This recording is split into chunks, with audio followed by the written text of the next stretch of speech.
आइए देखते हैं, बैठकर मजा आएगा। ये बहू, ओ बहू, क्या कर रही हो?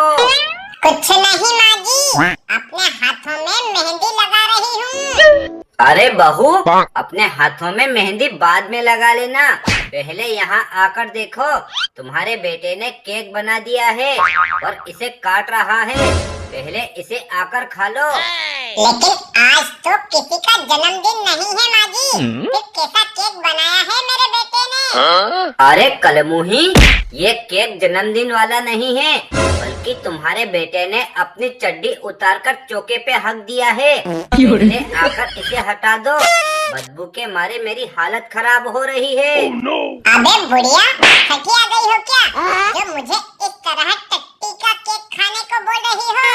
ये कौन सी भाषा इस्तेमाल कर रही हो शांति?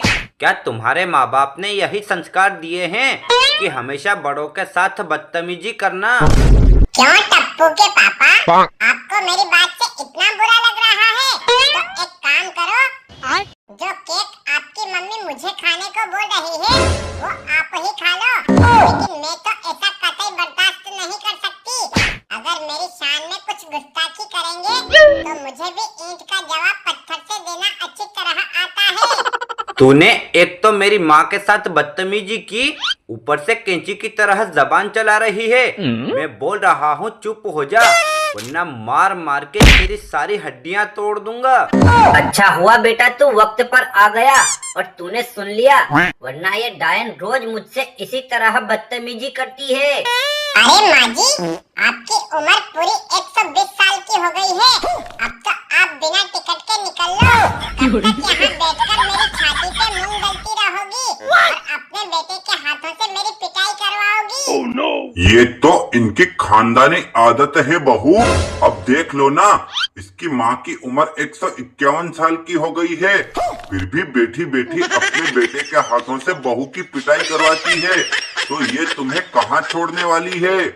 आपने बिल्कुल सही कहा बाबूजी, लेकिन मुझे कभी कभी माँ जी पर इतना गुस्सा आता है कि खोलता हुआ तेल उनके ऊपर डालकर उनका राम नाम कर दूं। ऐसा मत बोल छिनाल, वरना मैं तुझे अभी के अभी हाथ पकड़ के अपने घर से बाहर निकाल दूंगी। और आप भी अपनी ये मुट्ठी भर हड्डियाँ लेकर चुपचाप किसी कोने में पड़ी रहो। ज्यादा पागल कुतिया की तरह भौं भौं करोगी तो मैं भी आपको देकर बिना टिकट के आपको यमलोक पहुंचा दूंगी। बस बहुत हुआ शांति, अब तूने मेरी माँ की शान में एक और शब्द बोला तो मैं तुझे अपने बेल्ट से इतना मारूंगा कि तेरी सारी चमड़ी उतार दूंगा। अबे ओ बेवड़े आदमी, तो कल रात से मेरी फटी सलवार पहन के घूम रहा है, वो तो उतार नहीं पाया, मेरी चमड़ी क्या घंटा उतारेगा? देख बेटा, ये रंडी तुझे बेवड़ा बोल रही है और तू चुपचाप खड़ा खड़ा सुन रहा है। अरे मैं तो कहती हूँ ये ले बांस का हंटर और मार मार के इसको भूत बना दे। मजा आया, और मैं ये जो मजा है हिंदुस्तान के हर व्यक्ति को देना चाहता हूँ। आइए देखते हैं, बैठकर मजा आएगा। कल्लू, ए कल्लू बेटा। अरे यार, ये मेरा बाप है या दुश्मन जो हर वक्त मेरी नाक में दम करके रखा है? चिल्लाने दो बुढ़ाऊ को, अगर मैं कुछ बोलूंगा तो कोई ना कोई फालतू का काम सौंप देगा।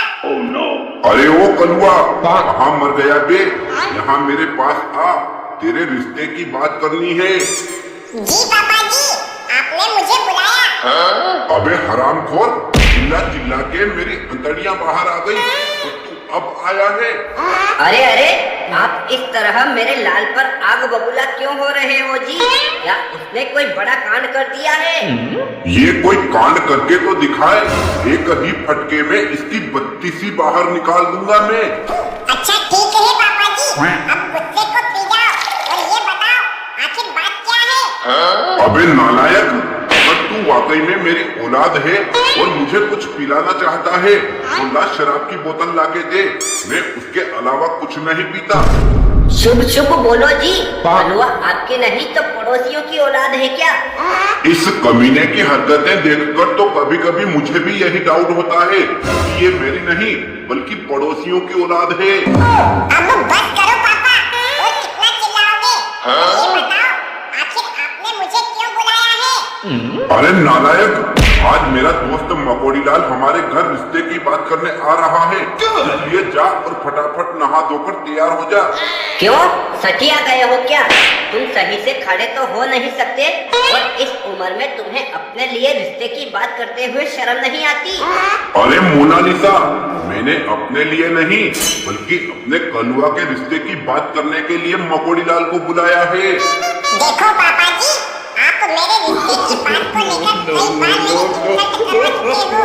आज अगर मेरी बेइज्जती हुई तो मैं आपको जीते जी गंगा नदी में बहा दूंगा। ये क्या बकवास कर रहा है कलमुहे? वो तेरे पापा हैं। अरे बेटा, चाहे आज धरती फटे या आसमान टूटे, मैं तेरा रिश्ता पक्का करवा के रहूंगा।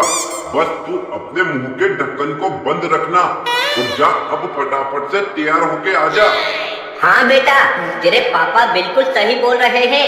तू मेहमान के सामने बिल्कुल भी मत बोलना, और जा अब नहा ले। मैं भी चाय नाश्ता बना लेती हूँ। अरे आओ आओ मकोड़ीलाल, हम लोग बड़ी बेसब्री से तुम्हारा ही इंतजार कर रहे थे। माफी चाहूंगा अकल सिंह जी, मैंने आपको बहुत इंतजार करवाया, लेकिन क्या करूं, मेरी मोटरसाइकिल पंचर हो गई थी, इसलिए उसको वहीं पर छोड़ के काले गधे पे बैठ के आया हूँ। कोई बात नहीं भाई साहब, आप सही सलामत आ गए, यही हमारे लिए सौभाग्य की बात है। क्या बात है अकल सिंह जी, भाभी जी और कल्लू बेटा कहीं नजर नहीं आ रहे, वो कहीं बाहर घूमने गए हैं क्या? अरे नहीं भाई साहब, मोनालिसा तो आपके लिए चाय नाश्ता बनाने गई है और बिटवा नहा रहा है, बस वो लोग आते ही होंगे।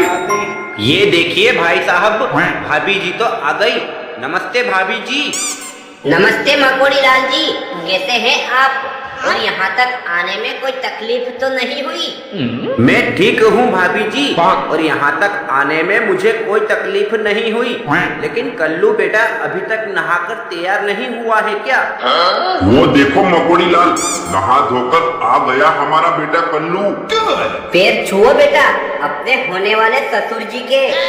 खुश रहो बेटा, और ये बताओ तुम कहाँ तक पढ़े लिखे हो? अरे अंकल जी, मैं 5वीं में 5 बार फेल हुआ हूँ। देखिए भाई साहब, बाकी की बातें तो बाद में होती रहेगी, पहले आप चाय नाश्ता कर लीजिए। ये लीजिए गुलाब जामुन की कटोरी, मैंने स्पेशल अपने हाथों से आपके लिए बनाए हैं।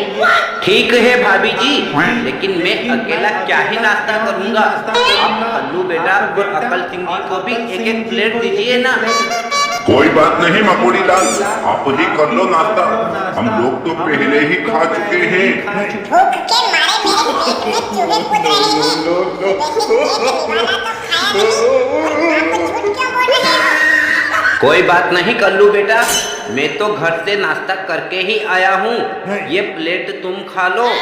ठीक है ससुर जी। अबे भुक्कर, मेहमान के नाश्ता की प्लेट भी तू खा गया। तो क्या हुआ, वो भी तो मेरे होने वाले ससुर जी हैं, और अब तो रिश्ता पक्का हो गया है।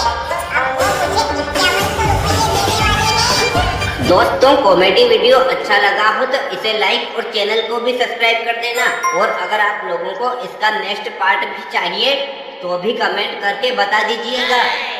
मजा आया, और मैं ये जो मजा है हिंदुस्तान के हर व्यक्ति को देना चाहता हूं।